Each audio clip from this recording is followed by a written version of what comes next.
Farm. I'm Julianne Fader, and welcome to Quail Hill Farm. Quail Hill Farm is a CSA. CSA means Community Supported Agriculture, and it's a communal farm where you buy a share and then you help sustain a beautiful place like this. By buying a share, not only are you helping the farmers, but you have access to literally the freshest produce you can find. Quail Hill is a unique CSA, or is an unusual CSA, because you actually go and you physically pick the produce yourself. So today is Saturday. You come to the farm, you're at the farm stand, you see all the different things that are ready to be picked.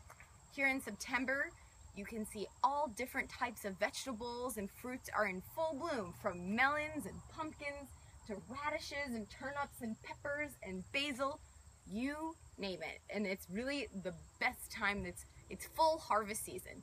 So join a CSA. Quail Hill is just one of the hundreds or maybe thousands across the United States. It's one of the oldest. I promise you, it's a great investment and you're really helping your community. Here in row 36, we have one of my favorite vegetables, eggplant. Now, have you ever seen an eggplant like this? It's a striped zebra eggplant, and it has so many different wonderful colors and flavors. Just here alone, we have 4 different varieties of eggplant, from Italian and Japanese to our little white eggplant and zebra eggplant. Now, eggplant grows low to the ground, and I'm gonna find one. I like to use scissors to cut. So I see another one here, a different variety of eggplant. Look at that. Nice and small, it'll be plump and sweet, and just a little snip. And there we have it. This part's gonna be a little bit prickly, so do be careful. You see, and I can make an amazing roasted eggplant dish, eggplant parm, a caponata, baba ganoush. The possibilities are endless, but it's gonna taste better than any other eggplant parm I would ever make, because it's the freshest possible eggplant you'll ever get. Because let's face it, nothing comes closer to the source than picking it right off the vine. Here's a beautiful head of lettuce. Now this is one of probably 10 different varieties of lettuce, from butter lettuce, red oak, green oak, you name it, red leaf. There's so many different varieties, different flavors, bitter, a little more sweet, more neutral. And cutting lettuce, you just go right, it goes right out of the ground, as you can see. You just give a little snip. That's gonna be a beautiful salad. We can toss this in maybe with some of the radishes and some carrots and have a light vinaigrette.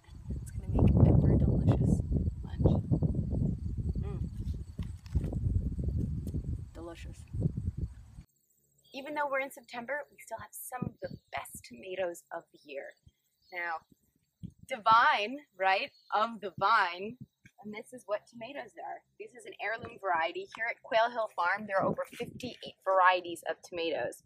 Now, some of them have a little bit of a bruise, that say they have blight, there's different diseases, and of course we have our fallen soldiers. But of course there's nothing like a good old fried green tomato, and this is going to be a beautiful slicing tomato. Now, every year at Quail Hill, one of the amazing things about this particular CSA is there are wonderful events put on throughout the summer and the harvest season. One of my favorites is the Great Tomato Taste-Off, where they taste 58 of the varieties, and you can go around and you can try all the different varieties, and you get to vote on your favorite tomato. My favorite one, again this year, because it's a crowd favorite, they're called Sun Golds. It's a small cherry tomato, and they're so plump and delicious, and they just pop in your mouth. So think twice when you go and you shop for tomatoes, and know that everyone is a labor of love. This is spicy time. This is our hot peppers, and as you can see by this picture here, we have 1, 2, 3, 4, 5, 6, 7, 8, 9, 10 different varieties of just spicy hot peppers alone. And then of course we have many different varieties of sweet peppers. Now, peppers are kind of like little lanterns that magically dangle off the trees. Here's what looks to be a Hungarian pepper. Didn't know Hungary was, oh, I guess like paprika pepper. Yeah, there we go. How about that?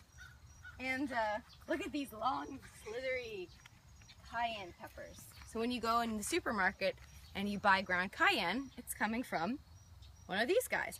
Now, a fun fact about peppers is, as you can actually see displayed in this very pepper itself, is you see the red and you see the green. The difference between a red pepper and a green pepper is it's just ripe and mature. So oftentimes you might think you like that sweet red bell pepper a little bit more.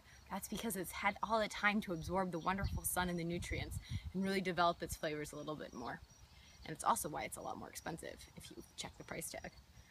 But with a few of these guys, you can saute, blend them up, use them just for cooking purposes, make an awesome hot sauce, which I'm going to show you how to make at home. And I wouldn't advise it because you'll be crying to your mom. I certainly will. My brother likes to cry from spicy peppers, but I'm not the same way. I actually grabbed a bunch of these cayennes earlier and I've dried them, and I'm going to just grind them down and make my own dry cayenne peppers that I can use whenever.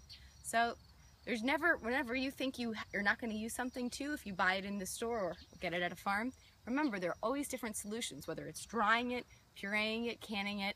There's no need to waste anything. And peppers are a very versatile vegetable that will teach you just that. Here we are in the land of cherry tomatoes. You might be able to tell from these vines, these are older tomato vines. They're September tomatoes, but still tucked away, plump, and gold is delicious. Are sun golds, and notably called sun golds because they're the gold color of the sun.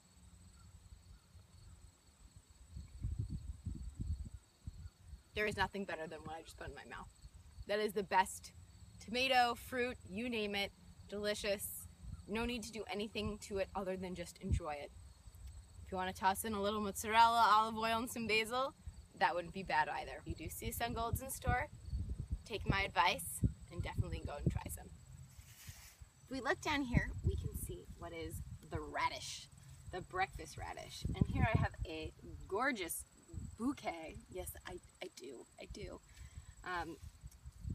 And there's nothing, radishes are actually, they're in the radishes, horseradish, all in the same family, so sometimes they can be a little bit spicy.